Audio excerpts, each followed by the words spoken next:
Hello everyone, welcome to my YouTube channel Vyom Gyan. क्योंकि ये video थोड़ा सा लेट हो चुका है, इसके पीछे की वजह थी मेरी ख़राब तबीयत।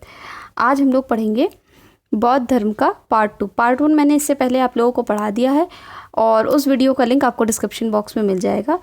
और लेखपाल एग्ज़ाम की जो डेट है वो अनाउंस कर दी गई है, 19 जून को उसका एग्ज़ाम होगा। बहुत कम समय बचा हुआ है, आप लोग बिल्कुल मेहनत से पढ़ाई करिए और वीडियो कंटिन्यू रहेंगे। आप चैनल पर बने रहिए, चैनल को सब्सक्राइब करें, ये वीडियो देखें, उसको लाइक करें, शेयर करें, कमेंट करके बताएं कि क्वेश्चंस कैसे हैं, कैसे लगे आपको। और भी क्वेश्चंस आते रहेंगे पर उसका लेवल अब अप होता रहेगा। जीएस के क्वेश्चंस के जो लेवल रहेगा आप उसका लेवल अप होता रहेगा, तो आप लोग चैनल पर बने रहिए।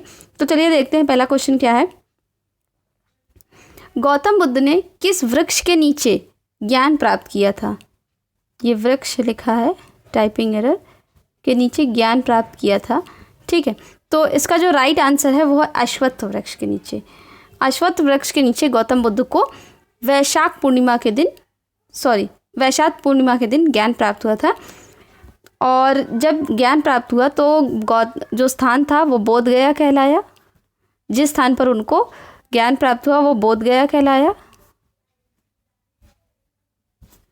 अश्वत्थ वृक्ष बोधि वृक्ष कहलाया और गौतम बुद्ध जो सिद्धार्थ थे वो गौतम बुद्ध कहलाए। ठीक है, चलिए देखते हैं, नेक्स्ट क्वेश्चन की ओर बढ़ते हैं। बुद्ध ने सारनाथ में अपना पहला उपदेश दिया, यह घटना क्या कहलाती है? बुद्ध के जीवन में जो उन्होंने अपना ज्ञान दिया, घर छोड़ा और जब उन्हें ज्ञान प्राप्त हुआ, ज्ञान दिया, ये सभी घटनाओं को किसी न किसी नाम से जानते हैं बौद्ध धर्म में। तो देखते हैं, जब उन्हें अपना पहला उपदेश दिया था तो उस घटना को क्या बोलते हैं? क्या उस घटना को महाभिनिष्क्रमण बोलते हैं? महाभिनिष्क्रमण, ठीक, तो या महापरिनिर्वाण बोलते हैं, सूकर मध्य बोलते हैं, या फिर धर्मचक्र प्रवर्तन बोलते हैं। तो यहाँ जो इसका राइट आंसर वो है धर्मचक्र प्रवर्तन। उन्होंने जब अपना पहला उपदेश दिया था जो कि सारनाथ में दिया था, पाली भाषा में दिया था, ठीक, तो इस घटना को धर्मचक्र प्रवर्तन बोलते हैं। इसका राइट आंसर है डी, ऑप्शन नंबर। महाभिनिष्क्रमण जब उन्होंने अपना घर छोड़ा उस घटना को बोलते हैं, ठीक। और महापरिनिर्वाण जब उनकी डेथ हुई, 80 ईयर्स की एज में उनकी डेथ हुई थी, ठीक। और सूकर मध्यम जब उनकी डेथ हुई थी तो उनको अतिसार नामक बीमारी हो गई थी। चंदू नाम के एक लोहार के घर में उन्होंने सूकर मध्यम खाया था, ये एक डिश है, सूकर मध्यम खाया था। तो इसका जो राइट आंसर होगा क्वेश्चन नंबर 2 का वो है धर्मचक्र प्रवर्तन। ठीक है, नेक्स्ट देखते हैं क्वेश्चन नंबर 3। गौतम बुद्ध को किस नदी के तट पर ज्ञान प्राप्त हुआ? ये देखते हैं इसका आंसर। गौतम बुद्ध को क्या गोमती नदी के तट पर, निरंजना नदी के तट पर, या तीस्ता या बनस की नदी के तट पर उनको ज्ञान प्राप्त? तो गौतम बुद्ध को जो ज्ञान प्राप्त हुआ था वो निरंजना नदी के तट पर हुआ था। गोमती नदी जो है लखनऊ और जौनपुर जो है गोमती नदी के तट पर बसे हुए हैं।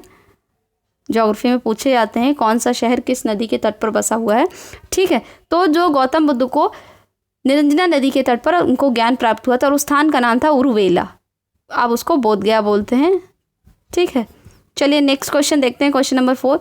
बुद्ध ने अपने परिवार के लोगों को कहाँ पर उपदेश दिया था? बुद्ध ने जब उन्हें ज्ञान प्राप्त हो गया तो वो सभी लोगों को उपदेश देने लगे। सारनाथ में उन्होंने अपना पहला उपदेश दिया था, उसके बाद बहुत लोगों को, फिर जब अपने फैमिली से मिले उनको दिया उपदेश, ज्ञान दिया, और अपने बेटे को भी ज्ञान दिया था उन्होंने। राहुल नाम का उनका पुत्र था एक, तो उन्होंने अपने परिवार वालों को जो उपदेश दिया था वो लुम्बिनी वन में दिया था। कहाँ? लुम्बिनी वन भी बोलते हैं, लुम्बिनी जगह भी बोलते हैं। ठीक है, तो चलिए क्वेश्चन नंबर 5 देखते हैं। बुद्ध ने अपने सर्वाधिक वर्षावास कहाँ पर गुजारे? पहले तो आप लोग वर्षावास का मतलब सुन लीजिए। वर्षावास जब गौतम बुद्ध जी जीवित थे तो उस वक्त जो बारिश हुआ करती थी बहुत टाइम तक लगातार होती थी, जैसे 15-15 दिन लगातार बारिश हुआ करती थी। तो उस वक्त क्योंकि पक्की सड़कें नहीं हुआ करती थी, तो जो भी व्यक्ति जहाँ भी रुक जाते थे वो वहीं रहते थे। फिर तो कई महीनों तक जब वर्षा होती थी तो फिर उसको वर्षावास बोलते थे। तो जो बुद्ध ने अपने सर्वाधिक वर्षावास गुजारे हैं वो श्रावस्ती में गुजारे हैं। श्रावस्ती एक जगह है, वहाँ गुजारे हैं। बुद्ध के जीवन में ग्रह त्याग को किस चिन्ह से प्रदर्शित करते हैं? गौतम बुद्ध के जीवन में जो भी घटनाएं हुई की गई हैं तो उसको किसी न किसी चिन्ह से भी प्रदर्शित करते हैं, उसको सिंबल से डिनोट करते हैं। तो ऐसा बौद्ध धर्म में किया जाता है। अब देखते हैं जब उन्होंने गृह त्याग किया, अपना घर छोड़ा, तो उस घटना को किस चिन्ह से प्रदर्शित करते हैं। अब क्योंकि घर छोड़ रहे हैं और अश्व का मतलब यहाँ अश्व का पर्यायवाची जो होता है वो घोड़ा होता है, क्योंकि घर छोड़ रहे हैं, घर छोड़ने के लिए किसी न किसी चीज़ के साधन का उपयोग करेंगे, तो शायद घोड़े पे चढ़ के घर छोड़ा, ऐसा हम लोग मान रहे हैं। तो घोड़े पे चढ़ के घर छोड़ा, तो अश्व, अश्व यहाँ पर इसका राइट आंसर है। चलिए नेक्स्ट देखते हैं। चक्र जो है, चक्र जब उन्होंने ज्ञान दिया था तब उस घटना को चक्र से प्रदर्शित किया। वृक्ष, क्योंकि वृक्ष से नीचे ज्ञान प्राप्त हुआ था, तो वृक्ष को जब ज्ञान प्राप्त हुआ तो उस घटना को वृक्ष से डिनोट करते हैं। और स्तूप, जब उनकी डेथ हुई उस घटना को स्तूप से डिनोट करते हैं। ठीक है, चलिए नेक्स्ट क्वेश्चन देखते हैं। क्वेश्चन नंबर 7, बौद्ध धर्म के मूलाधार 4 आर्य सत्य में से कौन सा नहीं है। तो उसमें देखते हैं, जब गौतम बुद्ध ने अपना पहला उपदेश दिया था सारनाथ में और पाली भाषा में ये उपदेश दिए थे, तो उसी समय उन्होंने 4 आर्य सत्य को बता दिया था। दुख, पहला है दुख। उन्होंने बताया था कि जीवन में जितनी भी मटेरियलिस्टिक चीज़ें हैं वो सब दुखमय हैं, मटेरियलिस्टिक चीज़ें दुखमय हैं। जन्म, मरण, किसी से बिछड़ जाना, कुछ भी है जो लाइफ में, उन्होंने बताया था जो लाइफ में मटेरियलिस्टिक चीज़ें हैं वो सब दुख में ही हैं। जन्म होना, मरण होना और कई तरीके के दुख जीवन में आते ही रहते हैं, तो उन्होंने जीवन को दुख में बताया। अब उन्होंने दुख निरोध, उन्होंने दुख निरोध को क्या बताया, उन्होंने दुख निरोध को कहा कि जो इच्छा है यदि आप इसको कम कर सकते हैं तो फिर इससे आपके दुख का कम किया जा सकता है। अपनी इच्छाओं को कम करें, आपका दुख कम होगा। ये तो जनरल बात है। यदि जितनी ज़्यादा इच्छाएं आप रखेंगे उनको पाने के लिए, उनको अचीव करने के लिए आप उतना ज़्यादा एफर्ट देंगे, फिर एफर्ट देंगे तो आप कुछ चीज़ों को छोड़ेंगे, क्योंकि किसी न किसी चीज़ को पाने के लिए कुछ चीज़ों को छोड़ना भी पड़ता है। तो फिर दुख समुदाय, उस इनमें वो चीज़ें आ रही हैं, कलेक्टिव चीज़ें जिससे दुख उत्पन्न हो रहा है। ठीक, और चौथा था, इसमें यहाँ लिखा नहीं है, दुख निरोध गामिनी प्रतिपदा।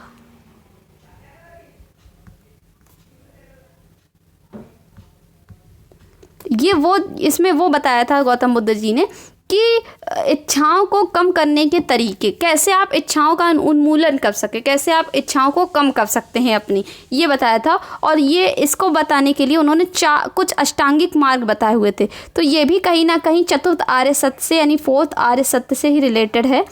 तो ये जो सारे हो गए, ये सारे ही आर्य सत्य हैं। तो इनमें से यहाँ पर ऑप्शन ई होना चाहिए, none of the above these का। Option E, none of the above these. ठीक, अब देखते हैं नेक्स्ट क्वेश्चन। क्वेश्चन नंबर 8, अश्वघोष किसके दरबारी कवि थे। ठीक, अश्वघोष कनिष्क के दरबारी कवि थे। ठीक है, कुषाण वंश के शासक थे कनिष्क। ठीक है, और घनानंद जो थे वो नंद वंश के रूलर हुआ करते थे। अशोक, इन्होंने थर्ड बुद्धिस्ट कॉन्फ्रेंस जो थी उन्होंने इसको संरक्षण दिया था। कालाशोक ने सेकंड को किया था, सेकंड बुद्धिस्ट कॉन्फ्रेंस को। ठीक है, ये शिशुनाग डायनेस्टी के रूलर थे। आप लोग ध्यान रखा करिए कि कौन से रूलर किस डायनेस्टी से रिलेटेड हैं। ठीक है, नेक्स्ट क्वेश्चन देखते हैं। क्वेश्चन नंबर 9, बुद्ध ने कितने वर्षों तक बौद्ध धर्म का प्रचार किया। तो बुद्ध ने लगातार 45 वर्षों तक बौद्ध धर्म का प्रचार किया था। ठीक है, नेक्स्ट क्वेश्चन देखते हैं। क्वेश्चन नंबर 10, गौतम बुद्ध की मृत्यु के बाद उनके शरीर का जो धातु था, जो अगर ऐसा बोला जाए तो बॉडी में बहुत सी चीज़ें होती हैं, आयरन हो गया, कॉपर हो गया, बहुत सी चीज़ें होती, तो उसको इसे धातु करके बोला गया है। ठीक है, यहाँ पर उनके शरीर की जो अस्थियां बची हैं, ऐसे बोल दिया जाए तो कितने भागों में उसे बांटा गया था। उनको, उनके जो शरीर के भागों को 8, शरीर के जो अस्थियां थी उनको 8 भागों में बांटा गया था। चलिए नेक्स्ट क्वेश्चन देखते हैं। 11th नंबर, सिद्धार्थ को किस दिन और कितने वर्ष की आयु में ज्ञान प्राप्त हुआ। ये बहुत अच्छा क्वेश्चन है। क्या माघ पूर्णिमा के दिन 40 वर्ष की आयु में, अश्विन पूर्णिमा के दिन 30 वर्ष की आयु में, फागुन पूर्णिमा के दिन 55 वर्ष की आयु में, या वैशाख पूर्णिमा के दिन 35 वर्ष की आयु में उनको ज्ञान प्राप्त हुआ था। ये एकदम सही है। गौतम बुद्ध को ज्ञान वैशाख पूर्णिमा के दिन 35 वर्ष की आयु में प्राप्त हुआ था। ठीक है, अब क्वेश्चन नंबर 12 की ओर चलते हैं। जिस स्थान पर गौतम बुद्ध को ज्ञान प्राप्त हुआ उसे बोध गया कहते हैं, लेकिन उस स्थान का असली नाम क्या है? तो मैंने अभी आप लोगों को कुछ देर पहले बताया था, उस स्थान का असली नाम है उर्वेला। ठीक है, चलिए नेक्स्ट क्वेश्चन देखते हैं। निम्नलिखित में से कौन प्रथम बौद्ध संगीति के संरक्षक बने थे? तो ये आप लोगों को पता होना चाहिए, मैंने बताया अभी कालाशोक शिशुनाग सेकंड के थे, ये बिंबिसार फ्रेंड थे गौतम बुद्ध जी के, उनके कंटेम्प्रेरी थे। अशोक थर्ड बौद्धिस्ट कॉन्फ्रेंस के उन्होंने संरक्षण किया था अशोक ने, और अजातशत्रु ने फर्स्ट का किया था, ये हर्यक वंश के रूलर थे। ठीक है, अजातशत्रु ने फर्स्ट बौद्धिस्ट कॉन्फ्रेंस का संरक्षण किया था। ठीक है, निम्नलिखित में से नेक्स्ट है क्वेश्चन नंबर 14, निम्नलिखित में से किसने बौद्ध धर्म की 84,000 यानी 84,000 जन्मों की 500 से अधिक कहानियाँ मिलती हैं? किस कथा में, किस एक पुस्तक में ऐसा होता है? तो जो इसका राइट आंसर है वो है जातक टेल्स, जातक कथाएं। जातक कथाओं में बौद्ध धर्म की जो से ही रिलेटेड है, और 84,000 बुद्ध की 84,000 जन्म की 500 से अधिक कहानियाँ इसमें मिलती हैं। ठीक है, बुद्ध चरित अशोक घोष ने लिखा है। नेक्स्ट देखते हैं, हीनयान की साहित्यिक भाषा क्या है? साहित्यिक भाषा का मतलब लिटरेचर लैंग्वेज। ठीक है, तो हीनयान, अब इसको समझने के लिए थोड़ा एक हम लोग ट्रिक लिखेंगे। तो क्योंकि आपको मैंने बताया था फोर्थ बौद्ध संगीति में बौद्ध धर्म को हीनयान और महायान में बाइफरकेट कर दिया गया था, डिवाइड कर दिया गया था। और हीनयान क्योंकि थोड़ा हीन का मतलब थोड़ा सा तुच्छ समझ में आ रहा है, मैं ऐसा किसी भी धर्म के विषय में कुछ नहीं बोल रही हूँ, ये याद करने की ट्रिक है। ठीक है, तो पाली लैंग्वेज, हीनयान की जो लिटरेचर लैंग्वेज थी वो पाली लैंग्वेज थी। ठीक है, महायान की साहित्यिक भाषा, महा क्योंकि एक लेवल अप सुनाई सा साउंड सा कर रहा है, और संस्कृत जो कि एक बहुत ही आज के समय में प्रेजेंट टाइम में एक ऐसा कठिन लैंग्वेज ही बोल रहे, क्योंकि इंग्लिश तो सभी को आती है, जनरली सभी को आती ही है, हिंदी तो ऑलमोस्ट सभी को, इवन सभी को आती है, इंडिया में तो सभी को नहीं, इंडिया में तो नहीं, नॉर्थ इंडिया में सभी को आती है। और संस्कृत एक ऐसा लैंग्वेज अब होती चली जा रही है जो ना स्कूल में पढ़ाई भी नहीं जाती है सभी लोगों को। तो संस्कृत महान लैंग्वेज हो गई, वेद पुराण सब इसी में लिखे गए हैं। नेक्स्ट देखते हैं, अष्टांगिक मार्ग का संबंध किस धर्म से है? आप लोगों को मैंने अभी बताया है कि अष्टांगिक मार्ग और चतुर आसत्य जो गौतम बुद्ध जी ने बताया था ये एकदम सेम ही है। अष्टांगिक मार्ग बताए थे उन्होंने कि अपनी इच्छाओं के उन्मूलन के लिए, तो अष्टांगिक मार्ग का संबंध बौद्ध धर्म से है। नेक्स्ट देखते हैं, बौद्ध धर्म में महापरिनिर्वाण का प्रतीक चिन्ह क्या है? बौद्ध धर्म में जो महापरिनिर्वाण की घटना हुई थी, महापरिनिर्वाण की घटना को मैंने बताया जब उनकी डेथ हुई थी, तो उसको किस प्रतीक चिन्ह से बताते हैं? इसका भी आंसर मैंने बता दिया है, इसका आंसर है स्तूप। ठीक है, नेक्स्ट देखते हैं क्वेश्चन नंबर 19। देखिए यहाँ एरर हो गई, ये 19 नंबर क्वेश्चन है। निम्नलिखित में से बौद्ध धर्म के विषय में सत्य क्या है? ठीक है, अब देखते हैं, ये लाइन वाले क्वेश्चन है, वन लाइनर नहीं है। ऐसे क्वेश्चन आप लोगों को जनरली यूपीपीसीएस या यूपीपीसीएस के आरओ एआरओ में देखने को मिल सकते हैं।